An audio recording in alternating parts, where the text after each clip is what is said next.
parking lot where he was engaged by military police. When you say engaged, can you describe how they engaged this man? Military police officer responded, and he was approaching her at about 20 feet. He put his hands up, then reached under his jacket, pulled out the 9mm, and she pulled out her weapon, and then she engaged, and then he put the weapon to his head, and he died of a self-inflicted gunshot wound. All right, folks, there you have it.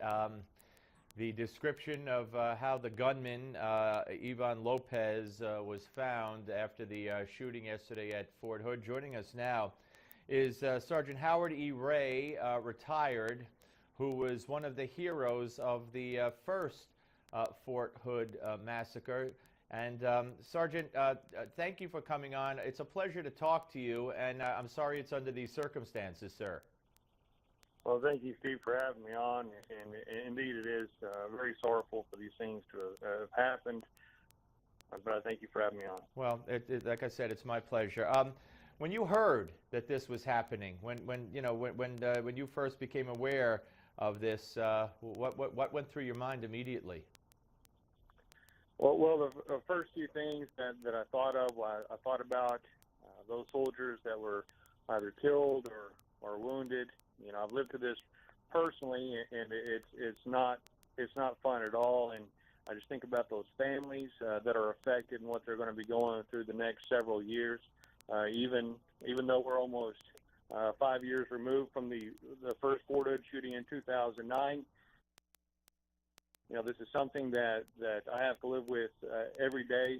And so just knowing that the pain that they're going through, but also knowing the frustration that in these almost 5 years, our government officials still have not learned the lessons from November 5th, 2009. Well, it's funny. I could play you a soundbite right now from Ray Ordiano, who said that in testimony today that they did learn lessons, and that's what helped save lives and prevent it from being worse than it was yesterday. So you disagree with that?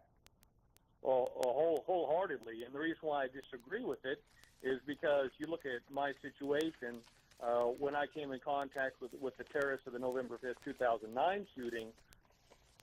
I had no choice but to run. I couldn't engage this guy because I took my weapon off me. I was in civilian clothes that day to go on post to follow those ridiculous, stupid regulations that caused 13 men and women and one unborn child to die that day. And, you know, maybe our response time was better to save lives in that regard, but we didn't learn our lesson. I mean, my goodness. I mean, you call having 4 more dead soldiers and 16 wounded a lesson learned? Really? I can't get that. Yeah, I don't either, and certainly you're closer to it than I am. And you're also leading a group called Survivors of Gun Violence Against Gun Control. What do you think the rationale is, Sergeant, for not allowing soldiers to carry weapons on base? You know, if I knew that answer, you know, I'd probably be a millionaire, but I don't know that answer. The only thing that I can absolutely attest to is that it's a testament to the effeminate anti-gun philosophy that some of our government officials hold. I mean, that's the only logical thing that I can think of. I mean, why would you disarm the very people who you, in the name of the United States of America, send to countries abroad to fight in this country's name? That for me doesn't make any sense at all.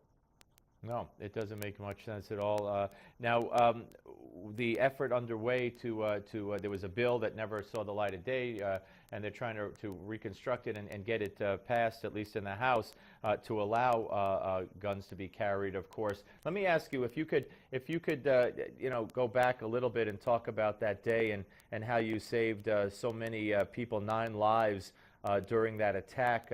In a couple of minutes, if you could just let folks know what that chaotic situation was like, to give some insight, you know, into possibly what it was like yesterday. Well, a lot of what happened that day when I showed up to work, it was about 1 o'clock or thereabouts, and about 1:20 is when the shooting started, and of course we didn't know exactly what was going on, but it didn't take long. So we start seeing people come into our building, and then actually start hearing more and more gunshots and people screaming and everything. Ultimately, it was just a matter of moving into action and directing people to safety and getting them out of our building. Unfortunately, the events that happened last night still affect some of those that were even at the Fort Hood shooting in 2009. One of the ladies that actually pulled out of the shooting in 2009 was in a building right next to where it happened. And I had a friend that was in that building where it started yesterday.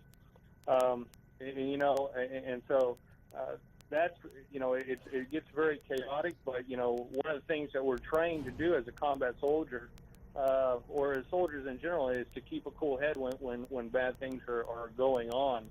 Because without that, you run into a lot of problems. And so I imagine that's a lot of what happened yesterday. Sergeant, I've talked to victims, the survivors of that first shooting, and of course the fact that the government still classifies that attack as a case of workplace violence, as if someone went postal, so to speak, at that base, and ignoring all the facts that point to the fact that it was jihad. In fact, the president himself, in a reference not too long ago, referred to the fact that it was a terrorist attack, but the government officially still calls it a case of workplace violence. And what that does is, in addition to not having that blemish on his record, I guess, for Obama, it denies the victims and the survivors the rightful monies due them and recognition due them for being involved and being wounded during a terrorist attack. Absolutely, and that, of course, is a huge problem. But even related to this problem that happened yesterday, that is a huge atrocity and a disservice to those men and women who died or were wounded back in 2009. But the problem, one of the problems that I have, is that a little over a year and a half ago, I personally talked to the CG and said exactly what Colonel Allen West said on Fox this morning, that we need to take steps. It's going to happen again, and so it's kind of depriving. So we need to get our guys all armed and taken care of. And he's not the CG there is not. He has to go through a lot of people to make stuff like that happen. But the bottom line is, did you even try? And so these people that were killed yesterday were deprived of their life and their liberty and their families because of these regulations, which is just as much as a slap in the face, if you will, to those of us that survived the 2009 shooting. Are you convinced that terrorism played no part in this whatsoever? I mean, originally we were told this guy had PTSD and he had combat wounds and a brain injury, but it turns out that he has none of those things. He was never wounded, he never saw combat, etc. So are you satisfied that you know what happened yet? Well, I do have some information from an inside source that was there in the building when that happened. Apparently earlier in the day, and this is just speculation, so we don't absolutely know to this point, but it was a disagreement with an individual senior non-commissioned officer there, and it may have something to do with that.